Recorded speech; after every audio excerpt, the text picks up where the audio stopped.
Nous assistons à un changement d'époque. C'est ce que le président de la République a voulu nous expliquer lors de son allocution télévisée ce 5 mars à 20 heures.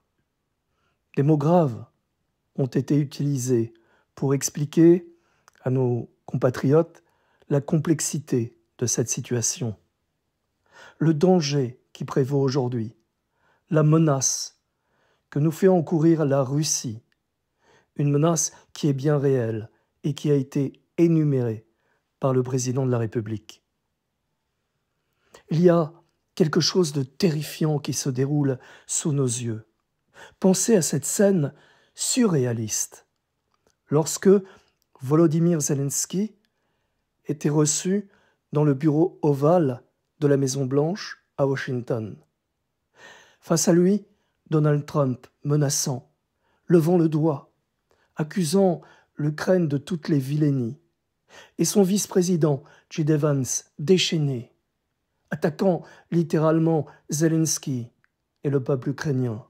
Les voilà tous les deux menaçants et terribles, n'entendant pas ni les remarques, ni les avertissements, ni les explications de Zelensky, ni les souffrances de son peuple. Pensez à ce que Donald Trump promet. Il ne cache même pas son intention d'annexer le Canada. Il ne cache pas son intention d'annexer le Groenland par la force si nécessaire. Il menace ses voisins, les Mexicains, Panama, les Canadiens et, bien évidemment, l'Europe. Il s'assoit sur l'Europe, il nous méprise et son mépris est à la hauteur de sa brutalité et de sa férocité. Mais au fond, ce que l'on voit, ce à quoi nous assistons, c'est cet incroyable retournement de situation.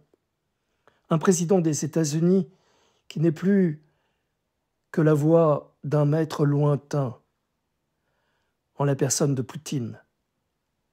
Il faut le voir pour le croire, que le président des États-Unis tient compte de ce que Poutine dit, pense et fait. Il le présente comme une victime, les Ukrainiens comme des agresseurs. Cette folie est absolument incroyable.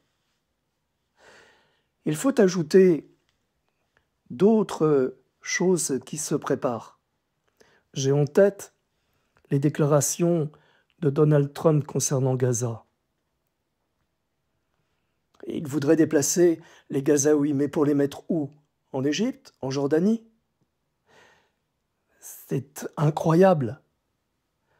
Alors évidemment, ce type de déclaration peut plaire à Benjamin Netanyahou, tant et si bien que, à l'Assemblée générale des Nations unies, Israël a voté contre la condamnation de la Russie dans la guerre qu'elle a déclenchée contre l'Ukraine. Il faut mettre en garde nos amis israéliens. À trop suivre Donald Trump, ses facéties, ses mensonges, sa brutalité, les Israéliens risquent d'être ghettoisés un peu plus. En tout cas, voilà un vote que les Ukrainiens n'oublieront pas et qui pose question.